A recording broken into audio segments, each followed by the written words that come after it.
Nos ponemos de pie en reverencia ante Dios para la lectura de su santa palabra, la cual va a ser extraída de la carta de Corintios, Primera de Corintios capítulo 1, versos del 1 al 18.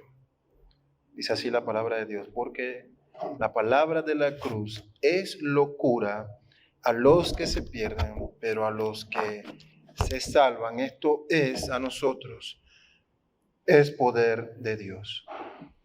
Oremos. Padre nuestro que estás en el cielo, sea tu nombre bendito y alabado por siempre. En esta tarde, Señor, en que nos acercamos a recordar el sacrificio de tu Hijo Jesucristo en este Viernes Santo,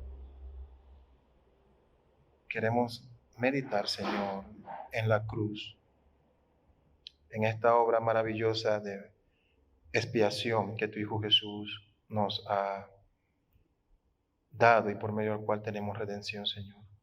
Rogamos que podamos ser iluminados por el poder de tu Espíritu Santo. Permíteme ser un mensajero fiel de tu palabra. Abre el entendimiento, Señor, de tus hijos. Te lo pedimos. En el nombre de tu Jesucristo. Amén. Jesús de Nazaret pasó por un juicio judío, el cual la mayoría de los abogados e historiadores actuales y aún del pasado han catalogado como ilegal. Él mismo incumplió con todas las leyes hebreas de aquella época, aún el juicio hecho por Pilato y los romanos declaró inocente a Jesús. Los gentiles dijeron: no hay pecado, falta alguna en este hombre, nada digno de muerte, Pilato dijo. Pero igualmente fue azotado sin razón alguna y sentenciado a muerte, no a cualquier muerte, sino a muerte por crucifixión. Una muerte injusta, pero una terrible muerte. El proceso antes de esta crucifixión conllevó los latigazos, así que nuestro Señor, el Mesías, el Salvador del mundo, fue expuesto a la flagelación, a los azotes. Esto no era algo sin importancia, todo lo contrario. La historia ha registrado lo terrible que era ser expuesto a los azotes por los romanos. Muchas de las víctimas no sobrevivían, no llegaban a la cruz, morían en este proceso de flagelación. Estos azotes produjeron desgarres en forma considerable en el cuerpo de Cristo, pérdida de sangre. Este arma, este látigo que usaron para aplicar este castigo, era este mango corto de madera del cual se desprendían correas largas, gruesas de cuero, que en sus extremos, cada una de ellas podía tener pequeñas esferas de plomo o huesos de animales como de cordero. Cada uno de estos látigos tenían el propósito de causar daño, de desgarrar, de herir. Estos látigos eran expuestos sobre la piel desnuda de nuestro Señor, desgarrándola, lastimándola, hiriéndola.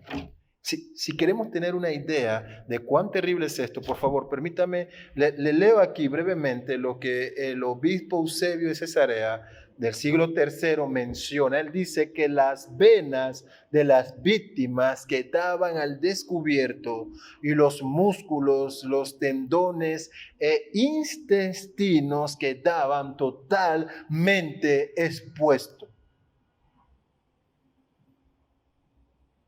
¿Usted está teniendo una imagen de esto? Lo que la iglesia recuerda en el Viernes Santo no es lo que Hollywood ha presentado, no es lo que los dramas que se hacen muchas organizaciones religiosas presentan. No hay forma alguna de describir lo que ocurrió allí. Como si este castigo no fuera suficiente, después de azotarle le colocaron una corona no de oro ni de plata, no con piedras preciosas, todo lo contrario, una corona de espina, una corona que causaba dolor, que hería, una corona vergonzosa, como burla. Los latigazos y la corona contribuyeron a que se perdiera más sangre, a que el corazón fuera incapaz de bombear suficiente sangre al resto del cuerpo. Esto ocasionaría que los órganos de nuestro Señor Jesucristo no funcionaran correctamente. Y esto se hace evidente por el hecho de que Jesús, cuando ya ha salido de esta tortura de los látigos, cuando ya por fin sus verdugos han descansado, cuando tal vez hay un respiro y luego llega esta corona y aún siente el dolor, se le manda a que cargue este madero que muchos consideran que podía pesar 50 kilos. Las Escrituras nos dicen que él estaba demasiado débil para cargar la cruz. Él no pudo, él desmayó. Tuvieron que llamar a otro hombre para que la cargara en lugar de él. Él es llevado en esta caravana de dolor hasta la cumbre del Gólgota. En aquel lugar donde le crucificarían, fue desnudado como si su vergüenza ya no fuera suficiente. Sus muñecas fueron clavadas a la cruz, al travesaño horizontal, y luego que el travesaño fue alzado hasta el poste vertical, sus pies fueron clavados al madero.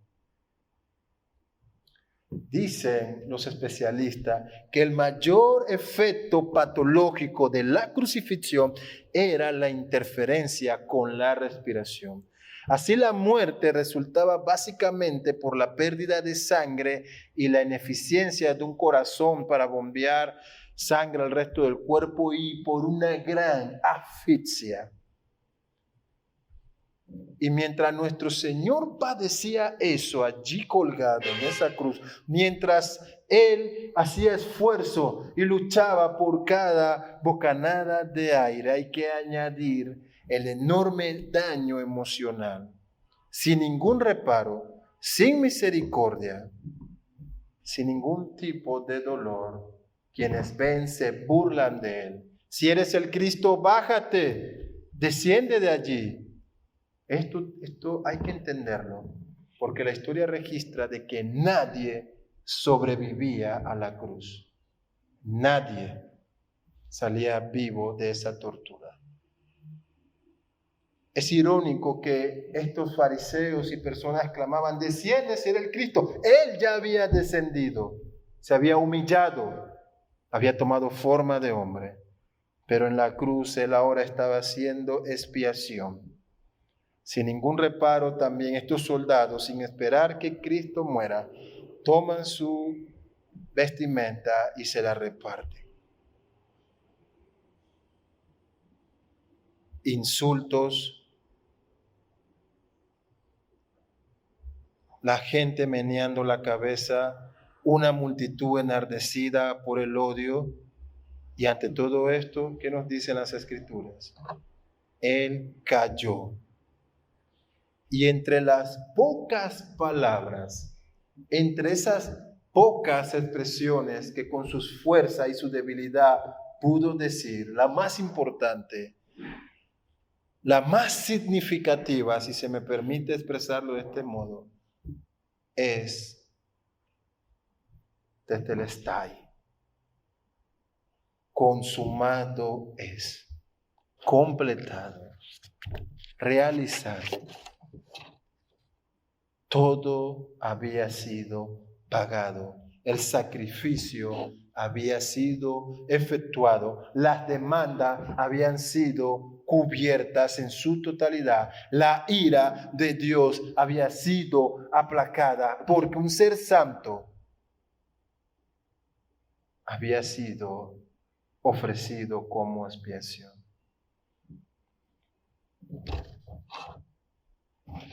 Pablo nos dice, porque la palabra de la cruz.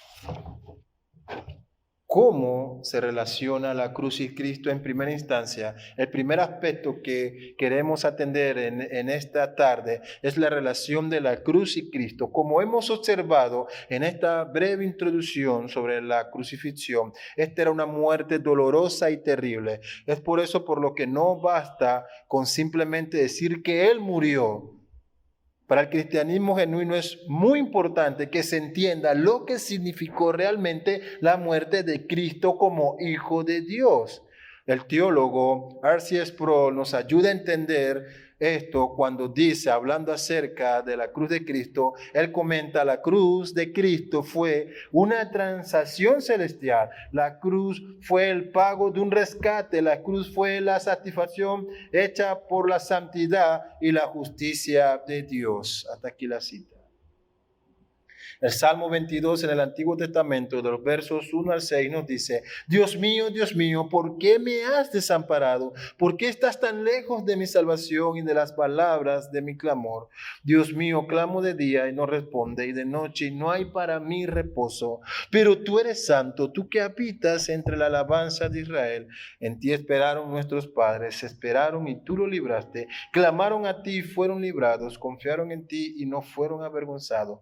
Mas yo soy gusano y no hombre, oprobio de los hombres y despreciado del pueblo. Las palabras de David aquí en este salmo han sido proféticas, teniendo su cumplimiento en la persona de Jesús. Este salmo es, por consiguiente, relacionado bajo la clasificación de los salmos mesiánicos, que se refieren a la obra del Mesías, a su vida, su muerte, su ministerio, su resurrección. Vemos que la primera relación que la cruz significó con Cristo fue que Él, el amado, el primogénito, sufrió un abandono. Jesús experimenta el abandono de parte de Dios. La experiencia que fue descrita o vivida por David en el Salmo 22 de forma parcial y momentánea, no fue así para Jesús. Mientras el Señor Jesucristo colgaba de la cruz, Él experimentó el abandono absoluto de parte de Dios. Mateo registra así en su Evangelio, en el capítulo 27, verso 46, Él dice, y alrededor de la hora novena, Jesús clamó a gran voz diciendo, Elí, Elí, lema sabactani. Esto es, Dios mío, ¿por qué me has abandonado? Observamos el cumplimiento de lo dicho por David en el Salmo 22. Es este grito de desesperación, de dolor, de tristeza. Preguntémonos, ¿qué motivó este clamor? ¿Cuáles fueron las causas que llevaron a Cristo a decir, ¿por qué me has abandonado?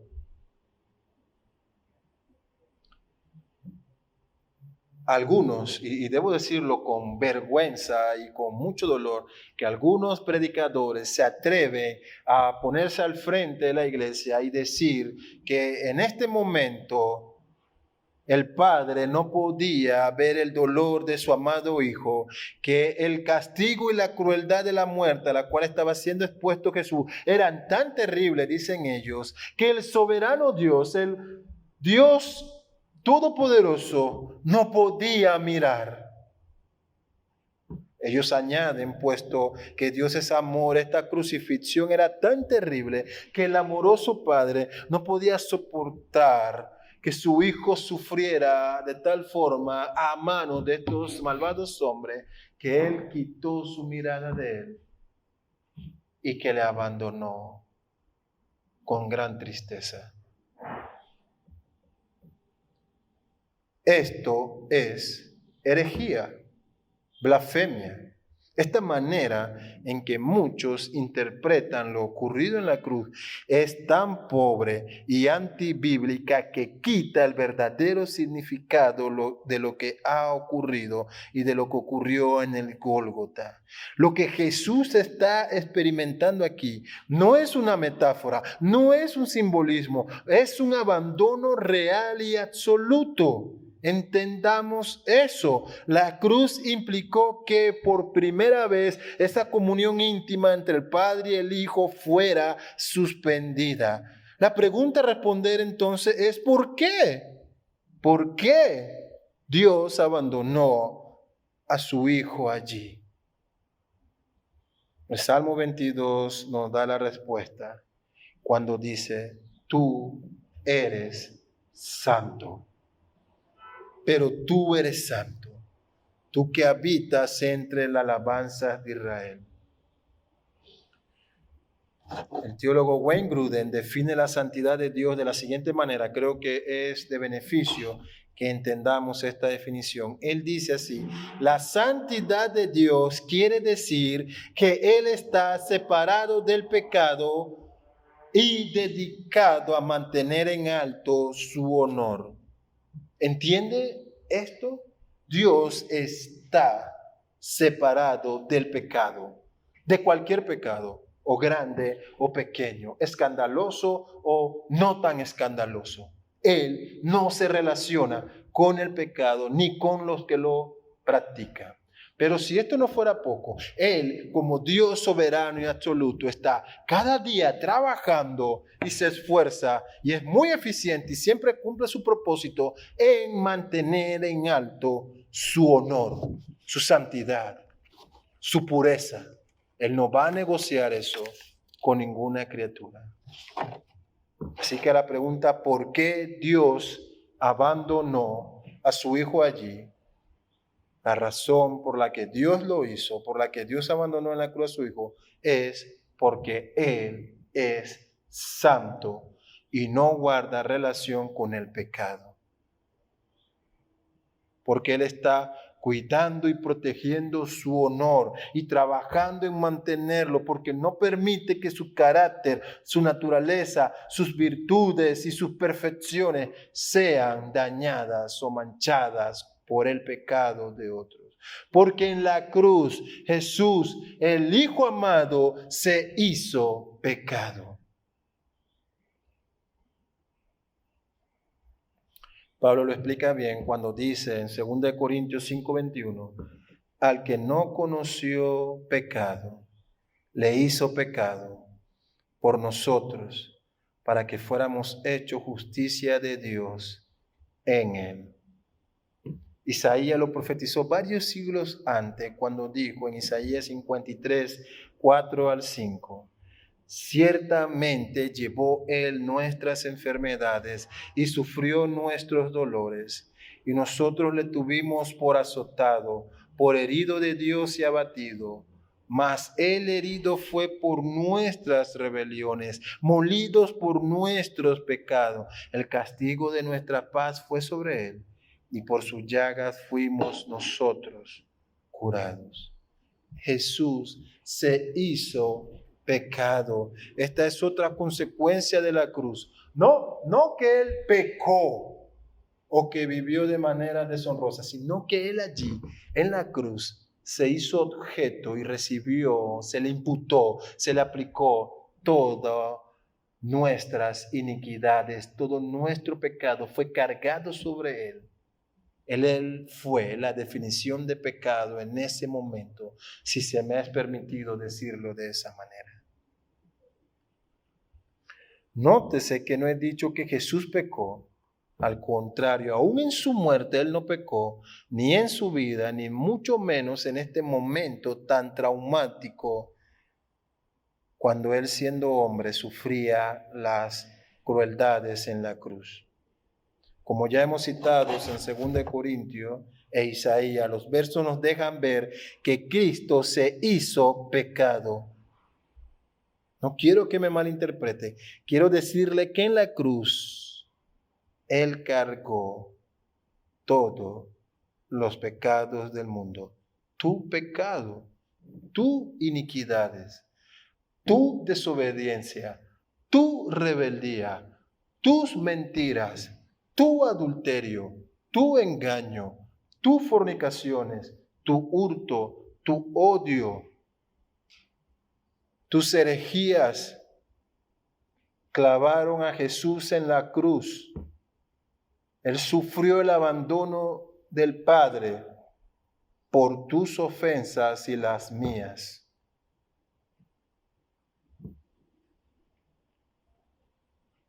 Él se hizo pecado. David lo describe en el verso 6 del Salmo 22. Mas yo soy gusano y no hombre, oprobio de hombres y despreciable del pueblo. En los versos anteriores del Salmo 22, del 4 al 5, dice, nuestros padres esperaron en ti, tú lo has librado, ellos han clamado y fueron librados, ellos han confiado en ti y no fueron avergonzados. ¿Por qué a mí entonces no me atiendes? ¿Por qué no respondes a mí? ¿Por qué no atiendes mi clamor? ¿Por qué? ¿Por qué? ¿Por qué me has abandonado? La respuesta es impresionante. Soy gusano, dice el Salmo 22. Soy lo más vil. Soy aborrecible ante ti. Tus ojos no mirarán el pecado. Yo he sido hecho pecado. Tú eres santo.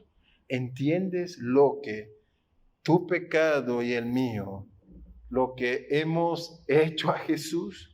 ¿Entiendes la gravedad de nuestras acciones? Y si aún tú has creído y te has arrepentido, cada vez que pecas, cada vez que estás haciendo tu voluntad sobre la de Dios, estás tratando con menosprecio todo lo que nuestro Señor Jesucristo ha sufrido. Esto no es un relajo, porque tú y yo merecemos esa cruz, merecemos esos látigos, merecíamos esa corona de espina, merecíamos esos clavos en nuestras manos, merecíamos cada insulto, merecíamos ser abandonados por Dios, ser tratados como gusano aborrecible, merecíamos toda esa ira sobre nosotros.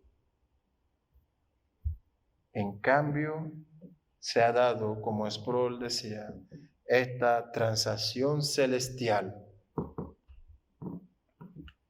donde el santo, justo, Hijo de Dios, Jesús, se hizo pecado por nosotros, para que nosotros nos hiciéramos justicia de Dios. Nuestros pecados fueron imputados sobre Él. Él sufrió nuestros castigos para que a nosotros se nos imputara su justicia, su santidad y su obediencia perfecta, como si nosotros la hubiéramos cumplido. Solo en la cruz el Hijo de Dios pudo decir, consumado es.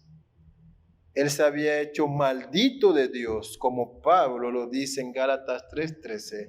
Cristo nos redimió de la maldición de la ley, habiéndose hecho maldición por nosotros, porque escrito está, maldito todo el que cuelga de un madero. La satisfacción de la deuda demandaba la muerte por crucifixión como pago por los pecados del hombre. Cristo cumplió las demandas de Dios, ocupó nuestro lugar y por sus sacrificios somos salvos.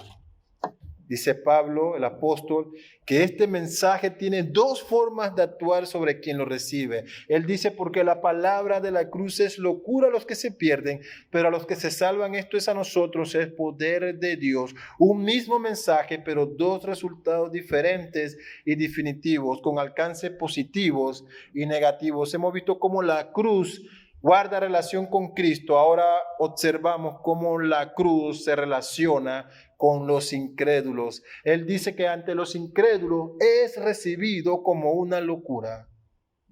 El mundo no lo cree. La palabra aquí usada por Pablo, mentecato, es o estúpido, es decir, que para quienes no creen a la revelación de Dios, este mensaje del Evangelio, el mensaje de la cruz de Cristo, suena locura. sin sentido, sin razón, sin cordura.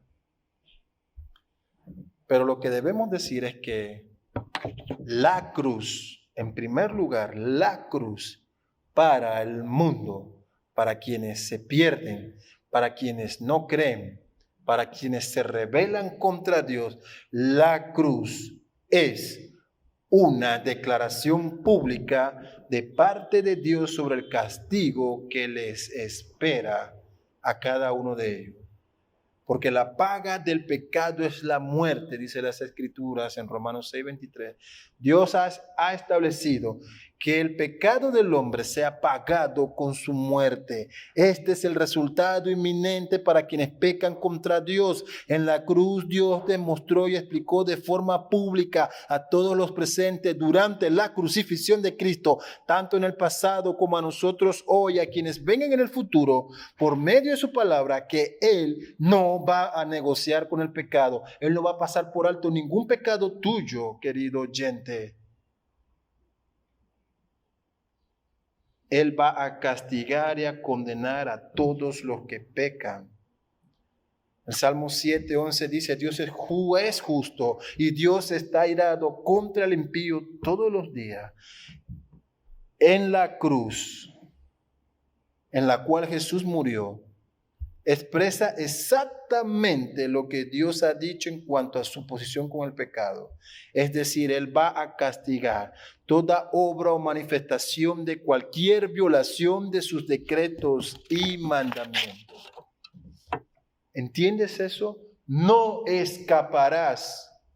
Puedes disfrutar los años que el Señor te dé de vida en esta tierra, pero si tú mueres sin haberte arrepentido, si tú mueres sin haber sido salvado por la gracia de Dios, no creas que escaparás de su ira. En segundo lugar, la cruz de Cristo significa el abandono total de la presencia de Dios, es decir, la muerte eterna. El Salmo 5, verso 4 al 6 dice: porque tú no eres un Dios que se complace en la maldad. El malo no habitará junto a ti, los insensatos no estarán delante de tus ojos. Aborrece a todos los que hacen iniquidad, destruirá a los que hablan mentira. Al hombre sanguinario engañador abominará Jehová. Vemos cómo es el actuar de Dios en cuanto al pecado en las siguientes negaciones. Dios no se complace en la maldad, verso 4. Dios no habitará con los injustos y los malos, y ellos no habitarán con Él, verso 5. Los insensatos no estarán delante de los ojos de Dios, verso 5 también. Él aborrece a todos los que hacen maldad, verso 6. Él va a destruir a los que hablan mentira. Él abomina a los sanguinarios y engañadores. Dios no tolera en su presencia el pecado. Él ha dicho en Romanos 3:23: por cuanto todos han pecado, todos están destituidos de la gloria de Dios. Es la conclusión a la que llega el apóstol Pablo en cuanto a cómo actúa la justicia de Dios contra el pecado. Él ha destituido, ha determinado, ha establecido que por el pecado todos están separados, destituidos y designados para destrucción, tanto en el pasado como en el presente y aún en el futuro. El mundo no ha entendido que la cruz es el mensaje del Evangelio de Cristo, en el cual si no creen, les espera el castigo, la destitución de la presencia de Dios. Quiero que usted entienda esto en esta tarde, que esté claro en su mente. Si usted persiste en pecar, la tierra es lo último que experimentará de la presencia de Dios. Después de esto, no hay más revelación de amor de parte de Dios y de su misericordia, sino solamente la revelación de su justicia. Esta creación será para usted el pedacito de paraíso que pudo experimentar, porque horrenda cosa es caer en las manos de un Dios vivo, como dice el escritor de Hebreo, porque horrenda cosa se vivirá en el infierno. Yo no sé cuánto tiempo de vida me depara a mí. Y estoy seguro que usted tampoco. No sé si podré estar vivo en los próximos 10 minutos o 10 segundos. Pero yo quiero, sea el tiempo que el Señor me dé, decirle a usted en esta tarde que si usted no cree, que si usted no se humilla y clama con todas sus fuerzas por salvación, el infierno será una realidad y usted irá allí por el resto de la eternidad. Si usted sale por esa puerta, hoy, entiéndalo, si usted con los mismos pies con los que entró, vuelve a salir por allí, en la misma condición, yo soy libre de toda culpa, porque te he instado, te he exhortado con urgencia a que arregles tu vida con Dios. Estas palabras pueden que te suenen a locura, pero está establecido que el hombre sea salvado por la predicación del Evangelio. En tercer lugar, ¿cómo se relaciona la cruz y el creyente? Hemos visto que con Cristo significó el abandono de parte de Dios por causa de él cargar los pecados, que él se hizo pecado, que se hizo esta transacción celestial. Para el incrédulo hemos visto que significa una declaración pública y una advertencia de que así como él castigó el pecado en la cruz, así mismo ocurrirá con cada uno de los que pecan, y que así como él abandonó a su hijo por causa del pecado que en ese momento él cargaba, así está establecido que él destituirá y abandonará por la eternidad en un lugar de sufrimiento a todos aquellos que mueren sin arrepentirse. Pero para el creyente, dice Pablo en 1 Corintios 1:18, para los que se salvan, la cruz es poder de Dios. El teólogo galés Martin Lloyd-Jones nos dice, y es muy meritorio esta cita que quiero compartirle. Dice así Martin Lloyd-Jones: en la cruz, en el monte Calvario, Dios estaba dando una explicación pública de lo que Él había estado haciendo a través de los siglos. En cuanto al pecado y a través de ello al mismo tiempo, Él estaba vindicando su propio y eternal carácter de justicia y santidad.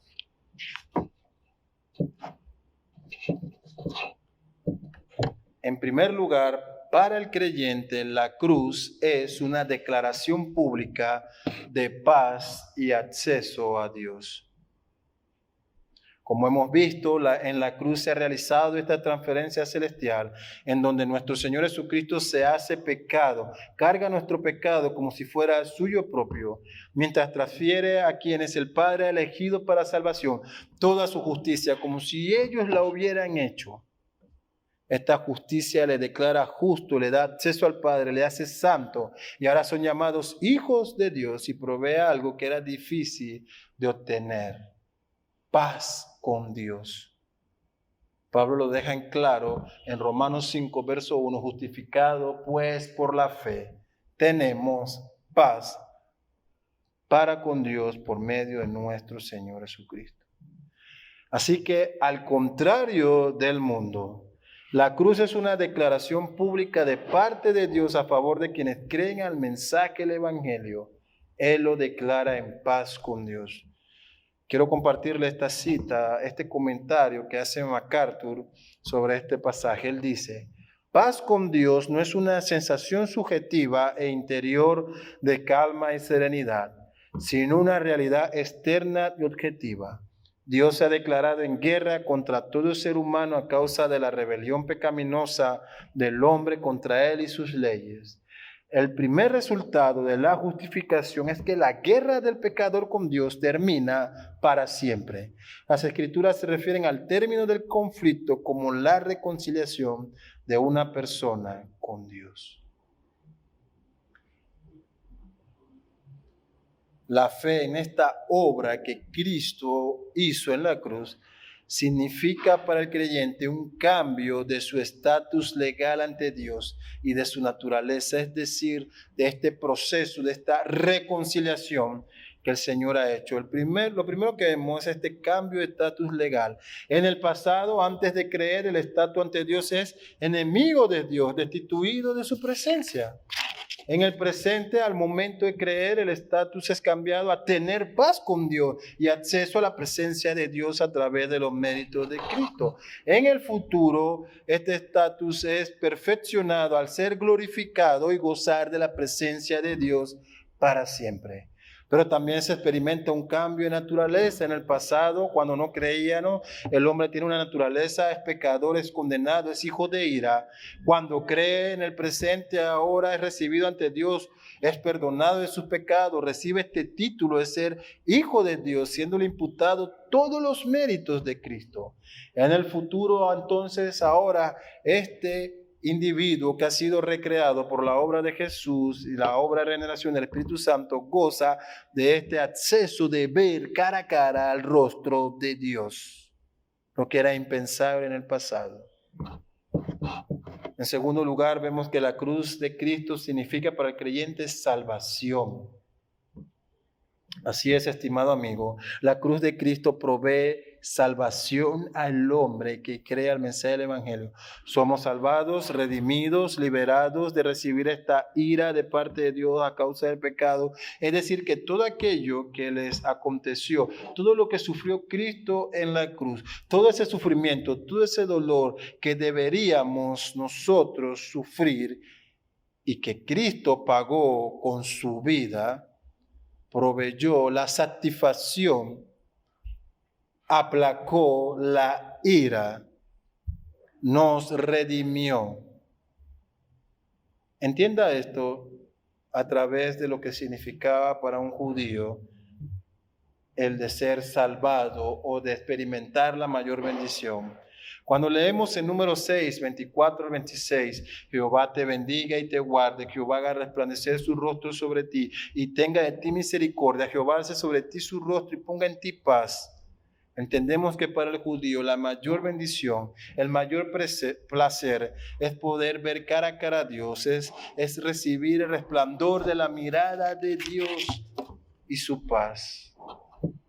Entonces, ¿cuál sería la maldición? ¿O de qué maldición estamos hablando cuando decimos que uno de los beneficios del creer y que la cruz proveyó es ser salvo? Bueno, somos salvados exactamente de lo opuesto a lo que significaba una bendición para el judío. Es decir, que en vez de que se dijera Dios te bendiga, es decir, que Dios te maldiga. En vez de decir que Dios resplandezca sobre ti su rostro, es decir, que Dios te dé la espalda y recibas sus juicios. En vez de decir que Dios voltee su rostro sobre ti y te dé paz, la maldición sería que el Señor remueva de ti toda paz. La cruz fue el pago perfecto por nuestra salvación. Gracias a la obra de Jesús, nosotros hemos recibido la bendición de Dios y no su ira. La cruz de Cristo significa para el creyente victoria, victoria. Cristo venció a Satanás. El creyente tiene victoria sobre el pecado. ¿Entiendes esto, hermano mío, amigo que nos visita? ¿Lo entiendes? Necesito que lo entiendas, que puedas comprender esto, que salgas consciente de lo que estamos diciendo aquí, porque la obra de Cristo te da victoria sobre el pecado. Un verdadero creyente no vivirá complaciendo sus deseos carnales, no vivirá en el pecado. Al contrario, se sentirá como un gusano. No me refiero a un simple remordimiento, sino lo contrario. Sentirá aborrecimiento por sí mismo, por su pecado. Buscará a Dios, deseará su perdón, pero sobre todo trabajará día a día por matar ese pecado que mora y que aún tiene remanente en él. Él buscará exterminarlo. ¿Por qué? Porque el Hijo de Dios tiene victoria sobre el pecado.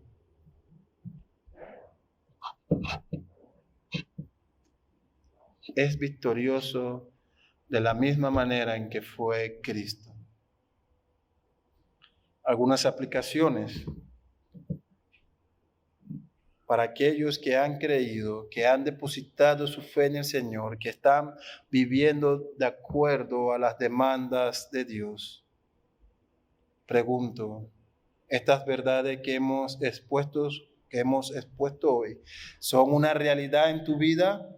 ¿Estás teniendo realmente una relación con Dios? ¿Estás disfrutando de su paz, de la salvación y sobre todo estás mortificando el pecado en ti?